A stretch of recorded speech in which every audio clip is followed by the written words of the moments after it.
JK24/7 news Ladakh में आप लोगों का फिर से स्वागत करते हैं। तो दोस्तों, आप लोगों को बताते चलूँ कि अभी 2 दिन जो है अभी हो चुका है संस्कार से टूर जो लाया गया था यहाँ पे संस्कार की कल्चर्स को दर्शाने के लिए हिमाचल में।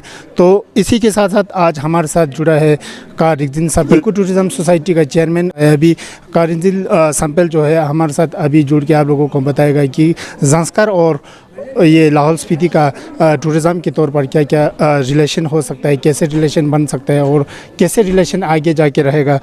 तो धन्यवाद नोनोले। जैसा कि आप दारचा शिंकुलर रोड खुल जाने के बाद जो हमारे पर्यटन की जो संभावनाएं हैं, जो पर्यटक या तो लद्दाख जाते थे या लाहौल स्पीति घूमने आते थे, वे आसानी से बहुत ही सरलता से ज़ांस्कर पहुंच सकते हैं क्योंकि ये रोड बिल्कुल खुल गई है। ये रोड खुलने के बाद पर्यटकों के लिए बहुत सहूलियत हो गई है कि वे ज़ांस्कर जैसे ऐसे रिमोट और जो बहुत ही वर्जिन लैंड है उसको दीदार कर पाएंगे।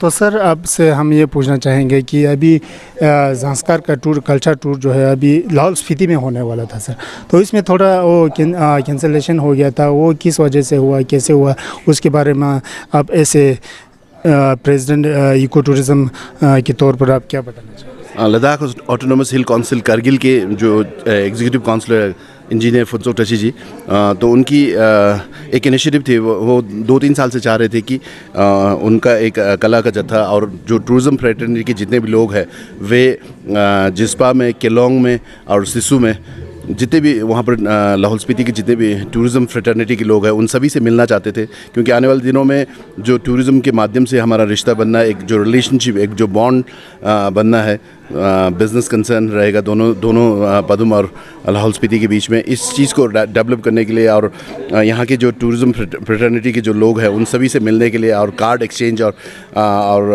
एड्रेसेस एक्सचेंज के लिए एक दूसरे के साथ मतलब किस तरह से बिज़नेस बिल्डअप हो, इसके लिए एक टूर उन्होंने बहुत पहले से खाका तैयार कर रखा था 2-3 साल से, क्योंकि पिछले सालों में कोविड के कारण से हो नहीं पाया और इस वर्ष ये पूरा जत्था लेकर पहुंच गए। लेकिन इन दौरान लाहौल स्पीति में क्योंकि पंचायत के चुनाव हो रहे हैं तो इस आचार संहिता के चलते जो लाहौल स्पीति में जो कार्यक्रम था, जो जिस्पा में, सिस्सू में, केलोंग में जो लाहौल के जितने भी जो पर्यटन व्यवसायी है, पर्यटन जो उद्यमी है, उनसे मिलना इस बार हुआ नहीं।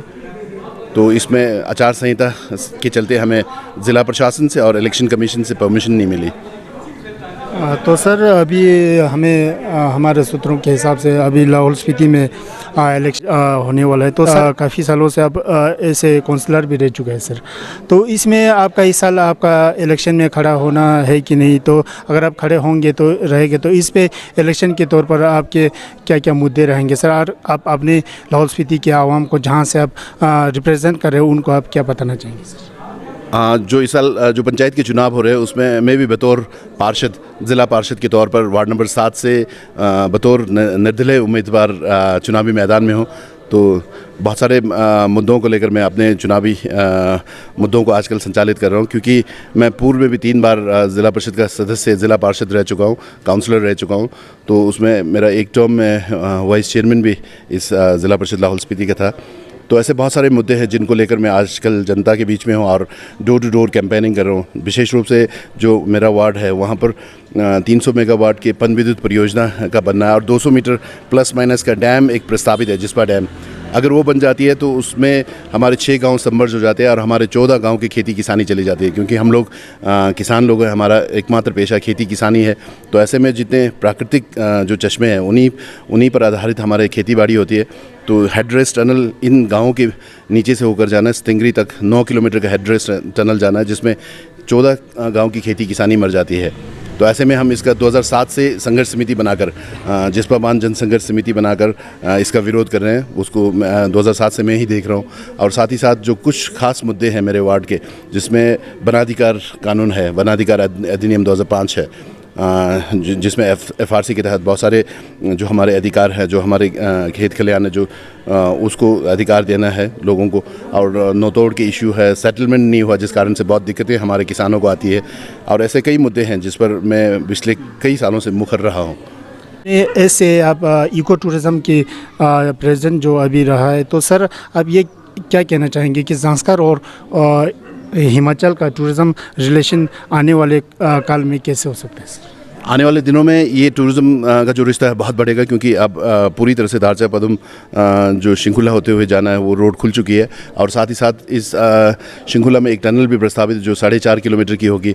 अब BRO का ये मानना है कि हम 3 साल में या 3.5 साल में इस प्रोजेक्ट को कंप्लीट करेंगे, तो उसके बाद और सरलता से, सुगमता से हम पदम पहुंच पाएंगे। अभी भी 5-6 घंटे में बड़े आसानी से पहुंच जाते हैं। टनल बन जाता है तो और एक्सेस इजी हो जाएगा।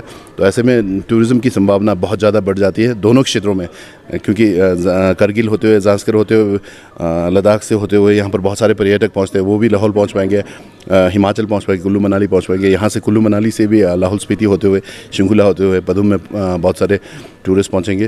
तो ऐसे में हमारा रिश्ता और भी स्ट्रॉन्ग होगा, क्योंकि हमारे पुराने ज़माने में हमारे ट्रेड्स भी हुआ करती थी ज़ांस्कर के साथ, क्योंकि सारे बार्टर सिस्टम के तहत जो ट्रेड होता था उस नाते से भी हम लोग बहुत क्लोज थे ज़ांस्कर से।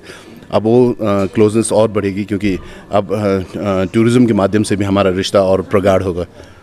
आने वाले पल में ज़ांस्कर में और हिमाचल के टूरिज़्म रिलेशन तो अच्छा होगा सर। तो उसमें आप जैसे आने वाले इंडियन टूरिस्ट हो, फॉरेनर्स हो सर, उनको अब टूरिज़्म के उसमें ज़ांस्कर और हिमाचल के टूरिज़्म के रिलेशन को लेकर आप टूरिस्ट को क्या मैसेज देना चाहेंगे? विशेष तौर से ये मैसेज देना चाहूँगा कि जब भी आप हिमालय की क्षेत्र में आते हो, जैसे आप लद्दाख आते हो, ज़ांस्कर आते हो, आपके लाहौल स्पीति आते हो, ये पूरा हिमालयन क्षेत्र है। बहुत ही इकोलॉजी और इन्वायरमेंट यहाँ का बहुत डिफरेंट है, बहुत वर्जिन लैंड है यहाँ का। तो हमारा ये कहना है कि जितने भी पर्यटक यहाँ पहुँचते हैं, इसको अपना जो प्लास्टिक का कचरा फैलाने का काम ना करें। ये हमारा घर है, मतलब इस तरह से ये कोई कूड़े का ढेर नहीं है। हमने देखा कि बहुत सारे जो पर्यटक ऐसे पहुँचते हैं वो हर जगह लिटर कर देते हैं। ऐसे हिमालय को लिटर ना करें, हिमालय को पूरा क्लीन एंड ग्रीन रखें, ताकि यहाँ पर सस्टेनेबल टूरिज़्म का और स्कोप बढ़ सके। तो दोस्तों अभी हमारे साथ जुड़ा था का रिजिन संपल, जो कि इको टूरिज़्म का प्रेसिडेंट भी है और काउंसलर भी रह चुका है। तो इसी के साथ साथ और मेरे दोस्त को दीजिए इजाज़त। JK 24/7 हिमाचल से जुड़े।